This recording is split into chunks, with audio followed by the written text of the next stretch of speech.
Hello అండి. మనిషి ఎవరి కోసం? ఈ కాన్సెప్ట్‌లో వెళ్ళే ముందు ఒక పాయింట్ చెప్తాను.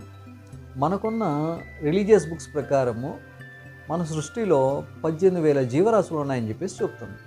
మరి అందులో మనిషిని ఒక పక్కన పెడితే మిగతా జీవరాశులన్నీ కూడా మనిషికే ఉపయోగపడుతున్నాయి.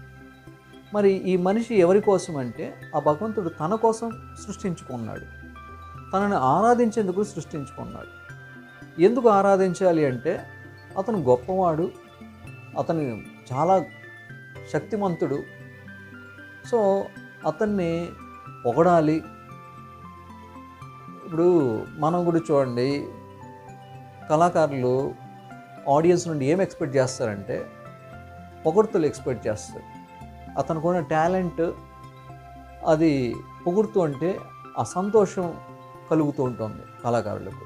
అదేవిధంగా భగవంతుడు కూడా ఇంత సృష్టిని సృష్టించిన తర్వాత అతను మనిషి దగ్గర నుండి కోరుకోవడం ఏంటంటే అతన్ని పొగడడం, అతన్ని ఆరాధించడం. కాబట్టి మనిషిని సృష్టించాడు. అదేవిధంగా అతని ఒక శక్తిని గ్రహించేందుకే మనిషికి ఒక స్పెషల్ ఫీచర్ ఇచ్చాడు. అంటే అది మన ఆలోచన శక్తి. అంటే ఈ సృష్టిని చూసిన తర్వాత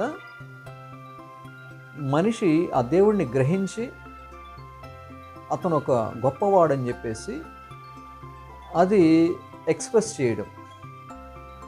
అందుకనే మనిషిని సృష్టించాడు. అయితే ఇక్కడ ఒక పాయింట్ చెప్తాను. మనం దేవుడిని చూడలేదు, మనం దేవుడితో మాట్లాడలేదు. అదేవిధంగా రాక్షసుని చూడలేదు, రాక్షసుడితో మాట్లాడలేదు. మరి ఇక్కడ రాక్షసుడు కూడా నేనే దేవుడు అని చెప్పేసి మనల్ని యామారిస్తూ కూడా ఉండొచ్చు. అది కూడా చెప్పలేము.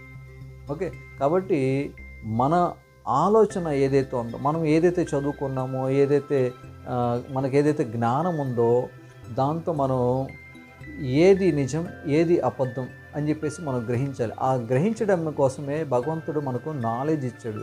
ఆ గ్రహించడం కోసమే మనకు థింకింగ్ కెపాసిటీ ఇచ్చాడు. ఏది మంచి, ఏది చెడు, ఏది నిజం, ఏది అబద్ధం, ఇవన్నీ కూడా మనం గ్రహించడానికే మనకు ఆ శక్తి ఇచ్చాడు. వేరే జీవరాశుల్లో అలాంటి శక్తి లేదు. అందుకే మనిషి భగవంతుడి దగ్గర చాలా గొప్ప స్థానం మనిషికి ఉంది.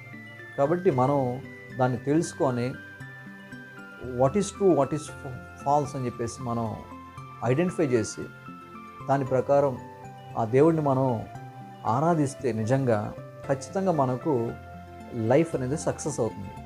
అది ఇహలోకం సక్సెసమా ఆర్ పరలోక సక్సెసమా అనేది అది ఆ భగవంతుడు నిర్ణయిస్తాడు. బట్ సో మనకున్న ఆలోచనతో మనం నిజంగా దేవుడిని మనం ఆరాధిస్తే ఖచ్చితంగా అతను ఏదైతే కోరుకున్నాడో అది మనం పూర్తి చేసినట్టు ఉంటుంది. ఓకే, సో ఈ కాన్సెప్ట్ మీకు అర్థమైంది అనుకుంటాను. Thank you.